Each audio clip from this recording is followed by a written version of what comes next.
Olá, eu sou Célio Martins, jornalista da Gazeta do Povo, e hoje nós vamos conversar sobre 3 temas muito importantes para toda a sociedade brasileira.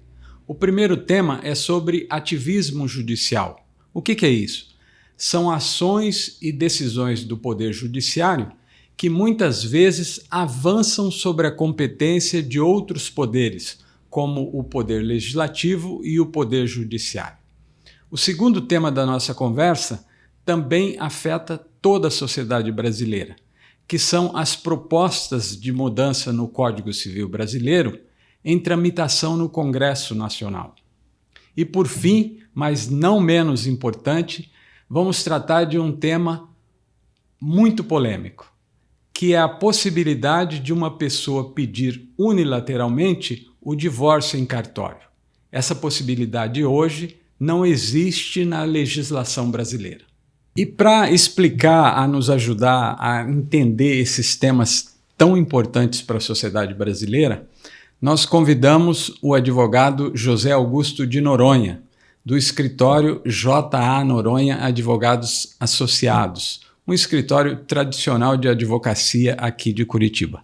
Noronha, nós agradecemos pelo fato de você ter aceitado o nosso convite e pela disposição em ajudar a nos esclarecer esses temas que impactam toda a sociedade brasileira. Muito bem-vindo.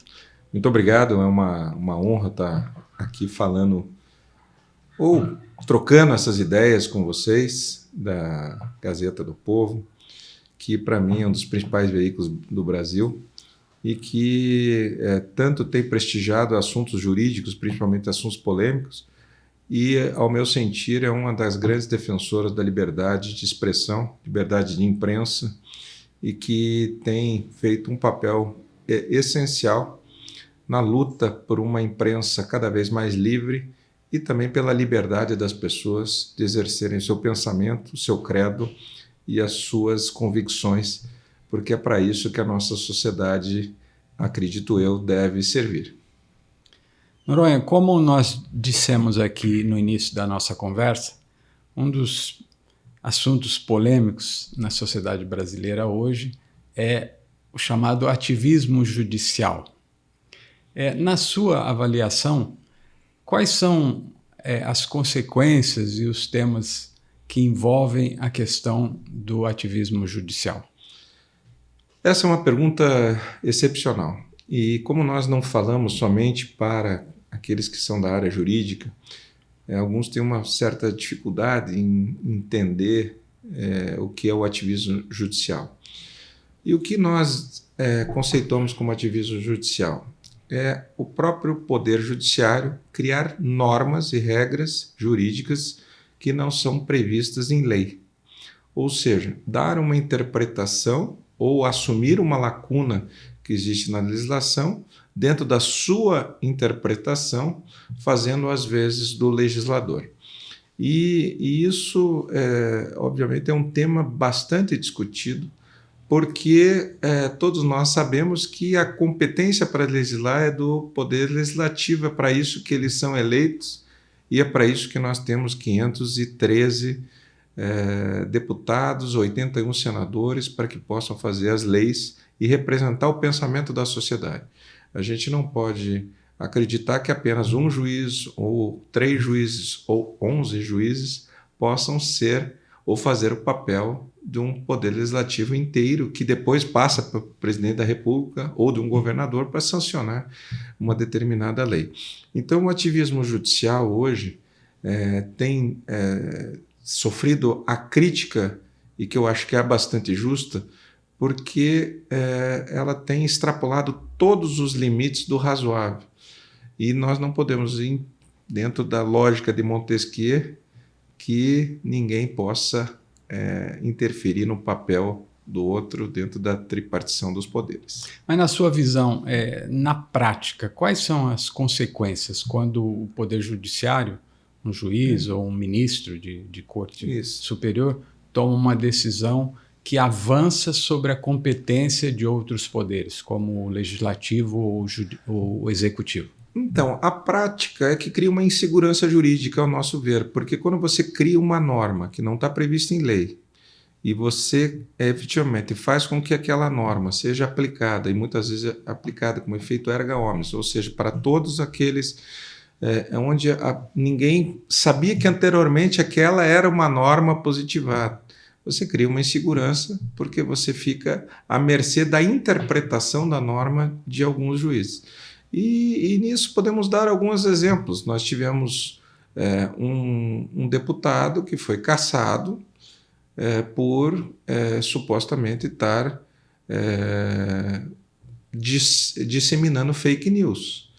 A fake news não está positivada na norma, era uma interpretação que foi dada à legislação e que criou, obviamente, uma norma ou uma jurisprudência por uma situação que não estava prevista ao nosso sentir na legislação. E nós temos outros casos que, obviamente, o Supremo Tribunal Federal legislou e agora um dos exemplos mais claros é a regulação ou a responsabilização das big techs ou das plataformas que já tem maioria no STF. Exato.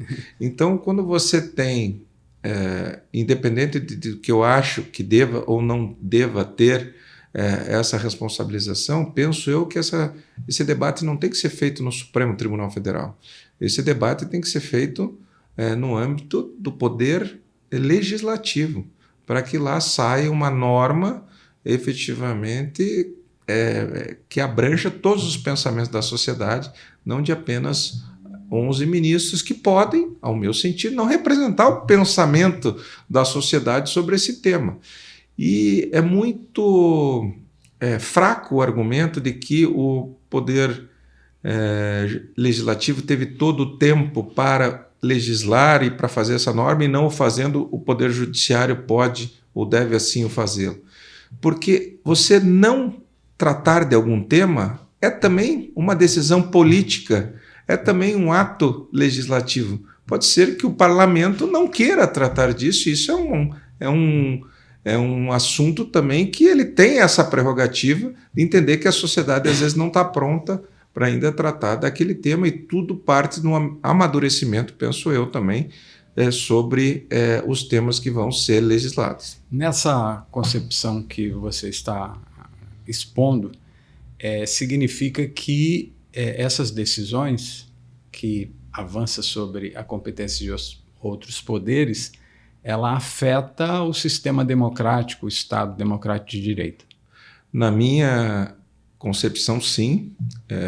Acho que há uma invasão plena do papel do Supremo Tribunal Federal e falando muito claro, é o Supremo que tem praticado um maior nível de ativismo judicial, e ele tem, sim, avançado na competência do Poder Legislativo, que não está sabendo reagir e garantir a sua própria competência.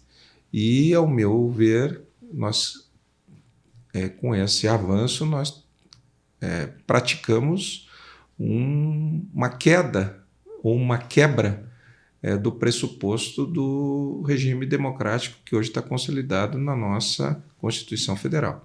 Então, isso não deve permanecer, e eu acredito que a sociedade deve reagir, inclusive a própria Ordem dos Advogados do Brasil.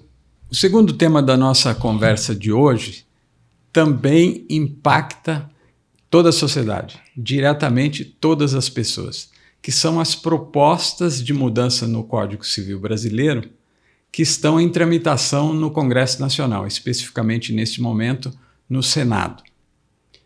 As mudanças são profundas, atingem família, empresas, direito digital, os contratos digitais. Então, como disse, o impacto é geral. Noronha, na sua avaliação, quais são as propostas mais polêmicas que estão contidas nesse projeto amplo, São lá mais de 800 artigos que podem ser alterados. Uhum. Bom, para que todas as pessoas que estão nos assistindo possam ter ideia, todos nós somos regrados na nossa vida diária pelo Código Civil. O Código Civil ele participa de tudo, desde o direito de propriedade, o direito de família, os direitos reais, os direitos sucessórios, né? Ele participa da regulação dos contratos, enfim, ele faz parte da nossa vida diária. E essa discussão do novo Código Civil, que está sendo gestada no Congresso Nacional, foi feita uma comissão formada por grandes juristas, inclusive um grande jurista aqui do Paraná, Dr. Carlos Pianovski, que faz parte desse grupo. Ele pretende modernizar as relações e fazer com que a legislação acompanhe a evolução da sociedade. Alguns temas são polêmicos, como você mesmo diz, e nós precisamos ver se a sociedade vai ou não aceitar essas mudanças que estão sendo propostas. E dentre elas, nós temos a ampliação do conceito de família. Hoje nós temos as uniões homoafetivas, nós temos outros conceitos de família, que não só a família tradicional entre homem e mulher. Esse é um dos principais e mais polêmicos temas que nós temos no Código, nas mudanças do Código Civil. Nós temos na questão, na parte de herança, a forma de sucessão, se a viúva vai ou não vai ser considerada também como herdeira para efeitos sucessórios, o que vai mudar da regra que nós temos hoje, que foi do Código Civil, que hoje está em vigor, que já tem mais de 20 anos e que efetivamente precisa, de fato, ser melhorado, porque hoje todos nós somos regrados e todos nós, acredito eu, nós somos vinculados a um celular, às informações digitais, e também o próprio Código Civil vai tratar dessa responsabilização, ampliação dos conceitos de responsabilidade civil, para saber aquele que, por exemplo, posta ou reposta coisas nas suas redes sociais com evidente função de caluniar ou para prejudicar a imagem de alguém, qual é o tamanho da responsabilização que deve ter, como nós devemos nos portar e nos regrar na responsabilização das nossas próprias atividades no âmbito do direito digital. Isso é muito bom, isso vai ser tratado de forma muito efetiva. E também... Era isso que eu ia dizer. Quer dizer, na sua avaliação, as mudanças propostas não são todas negativas ou positivas. Existe aí um mosaico de propostas, Isso. Muitas são necessárias, Isso. modernizantes, e outras são polêmicas em que há muitas dúvidas Isso. e discussão na sociedade, é isso? Exatamente. Por exemplo, nós temos agora uma decisão recente do STJ que atribui a possibilidade, obviamente isso é um ativismo judicial, mas possibilitou numa interpretação de que aquele que cônjuge que não queira mais continuar casado, ele pode ser divorciado através de uma liminar.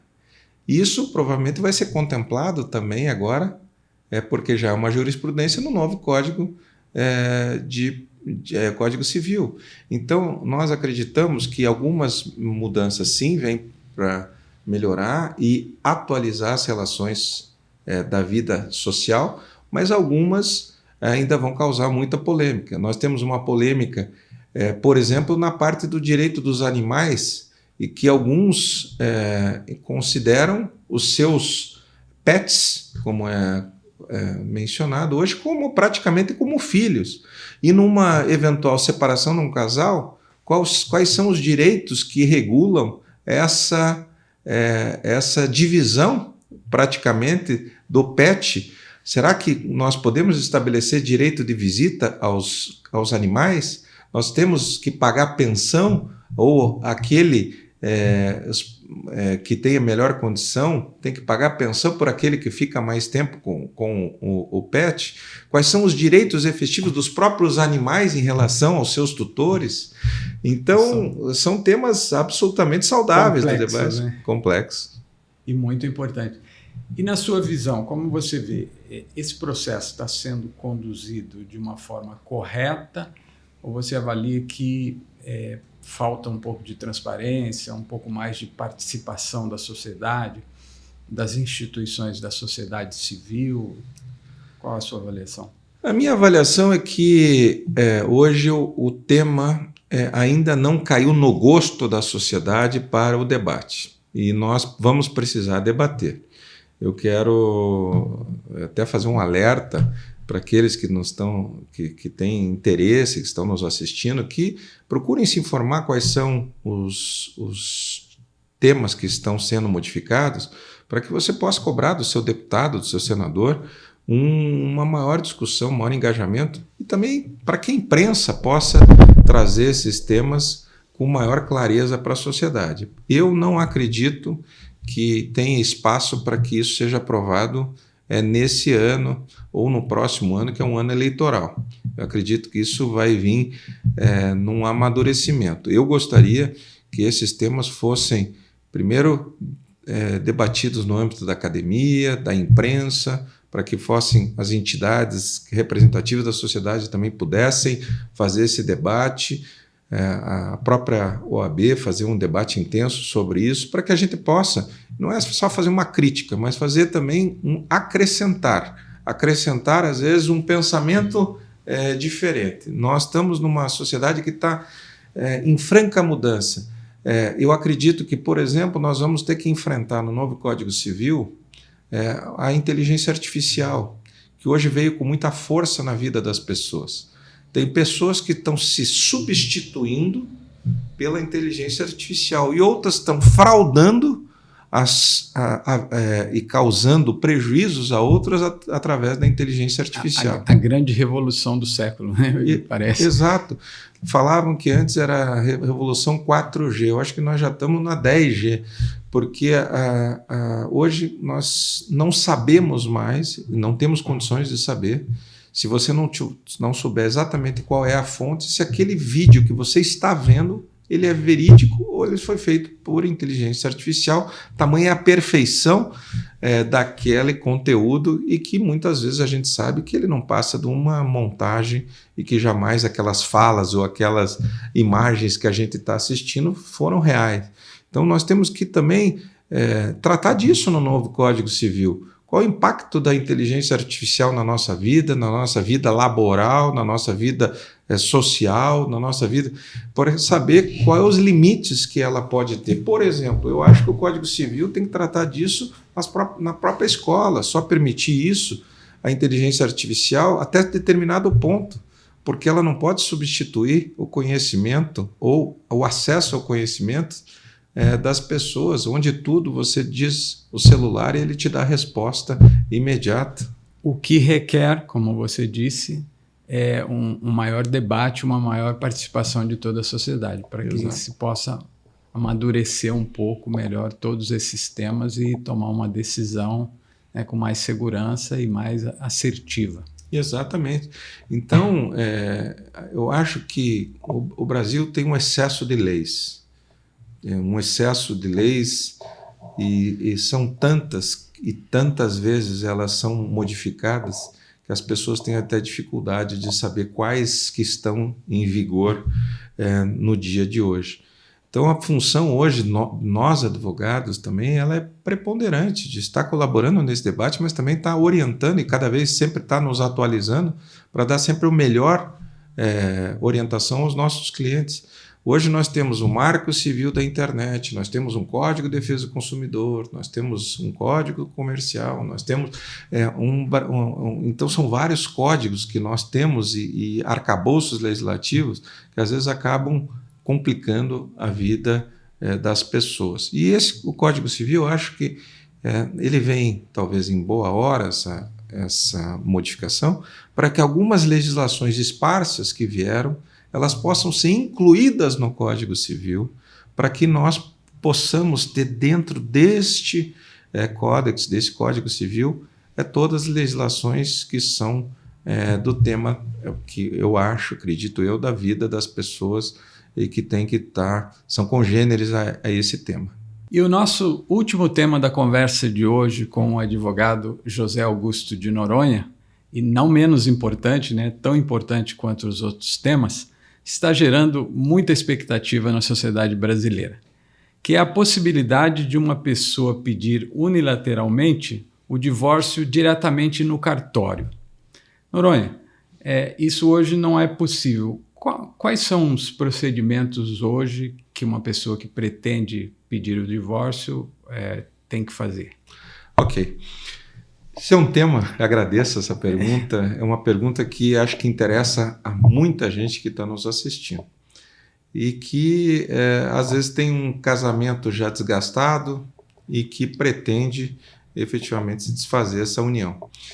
E o Superior Tribunal de Justiça, em decisão recente, já autoriza, e isso já ficou pacificado, de que é possível, no início do processo, uma das partes, quando ingressa com o processo, pedir uma liminar e ela geralmente é concedida, ser decretado o divórcio unilateralmente, que a gente chama inaudita altera parte, ou sem ouvida da parte contrária, já para a decretação do divórcio, já sai um ofício, já é expedido um mandado e a pessoa já está divorciada sem que a outra parte possa se opor. E há uma possibilidade disso vir, como eu disse no bloco anterior, isso vir nas alterações do novo Código Civil. Essa proposta está no projeto de modernização do Código Civil. Exato. Há muita gente que defende essa ideia de que possa efetivamente já ser feita essa dissolução desse contrato de convivência, que é o casamento, de forma mais simplificada. E isso, obviamente, tem suas vantagens, mas tem seus riscos e desvantagens. E daí eu já ia emendar, você quase entrou nesse assunto. Assim, quais seriam os impactos na sua avaliação, as consequências de uma liberação dessa pessoa? Olha, eu quero me divorciar, vou lá no cartório e protocolo. Então, eu sou completamente contrário a essa ideia, porque, às vezes, nem tudo que é simples é bom. E eu vou te explicar mais ou menos o conteúdo do meu pensamento. O casamento, ele é uma coisa que não pode ser líquida, não é descartada ou simplesmente jogada fora, é simplesmente por um momento de desentendimento. E fazendo jus ao meu raciocínio, imagine-se um casal que vive há bastante tempo, teve um desentendimento qualquer e no momento daquele onde os ânimos estão acirrados, a pessoa fala, eu vou ao cartório e me divorcio. Ela vai, naquele momento que está com a cabeça quente, vai no cartório e apresenta o pedido de dissolução do casamento. E o casamento está dissolvido naquele momento. O que isso pode acontecer? Depois ela volta para casa, ela esfria a cabeça e ela pode ter se arrependido. Já foi desfeito. E aí já foi desfeito. E aí vai casar de novo. E aí daqui a pouco outra parte acontece a mesma coisa e ela quer dar o troco e aí vai lá e faz a mesma coisa. Então, o casamento é um instituto que não pode ser banalizado. Então, eu, com todas as vênias, aqueles que pensam de forma diferente, eu acho que o casamento, a união estável, os relacionamentos, eles não podem ser assim tratados com uma liquidez tão fluida que num simples momento de descoordenação dos sentimentos naquele momento você possa simplesmente jogar fora e depois eu vejo o que aconteceu. Seguindo a sua concepção, essa linha de pensamento, o divórcio via cartório já é possível hoje. É possível. Mas existe uma diferença dessa proposta que está sendo debatida no Código Civil. Claro, hoje é possível você fazer o divórcio consensual, onde você tem comum acordo entre as partes para a dissolução do casamento e também com relação à divisão patrimonial. Isso já é possível, mas não é possível de forma unilateral, porque, obviamente, pressupõe, na forma com que hoje é feita, que as duas partes estejam de comum acordo, porque não tem um juiz para decidir depois ou fazer a valoração de qual bem ou não deve fazer parte da partilha de bens comuns ou particulares do casal. Então, eu tenho muitas ressalvas com algumas ideias que eu chamo que pretendem banalizar a dissolução do casamento e que eu acho que nós temos que sempre valorizar. Antigamente, nós tínhamos, antes de qualquer decretação de um divórcio, tínhamos uma audiência de conciliação, onde o magistrado, o juiz, fazia uma tentativa, ouvindo as duas partes, para tentar verificar se efetivamente eles queriam se divorciar e qual era as razões onde o Estado o juiz, no caso, poderia intervir para que aquela união não fosse desfeita. E eu, particularmente, vi alguns casos em que as partes, quando tinham acesso à informação correta, elas desistiam do divórcio. E acredito, não estou dizendo que seja voltar a esse patamar de ter essa audiência, mas eu acredito que para que nós tenhamos uma dissolução unilateral, tem que ser efetivamente através de um processo judicial. Gente, a conversa é muito boa, importante, relevante. A gente vai conversando e vê, né, quantas questões estão em jogo hoje e que afeta diretamente a nossa vida, afeta a vida do vizinho, as empresas, as instituições, o sistema político do país. E eu gostaria de agradecer muito mais uma vez essa disposição do advogado José Augusto de Noronha a ajudar a entender melhor o que está ocorrendo no país nesse momento sobre temas tão relevantes como eu disse. Eu que agradeço a Gazeta do Povo, agradeço a vocês essa oportunidade única de poder apresentar as minhas ideias e vocês trazerem temas tão importantes para que possam gerar essa informação a todos aqueles que são usuários do portal da Gazeta do Povo e que acreditam que a Gazeta tem toda essa independência que tem e toda a credibilidade que sempre teve. Então, eu estou à disposição para sempre que for chamado estar aqui debatendo com vocês temas de interesse da nossa sociedade. Muito obrigado, doutor Noronha. Eu agradeço também a você que nos acompanhou nessa conversa importante e aproveito para fazer um convite para você continuar a se informar e acompanhar as nossas publicações no site da Gazeta do Povo, nas redes sociais e em outras plataformas. Até breve.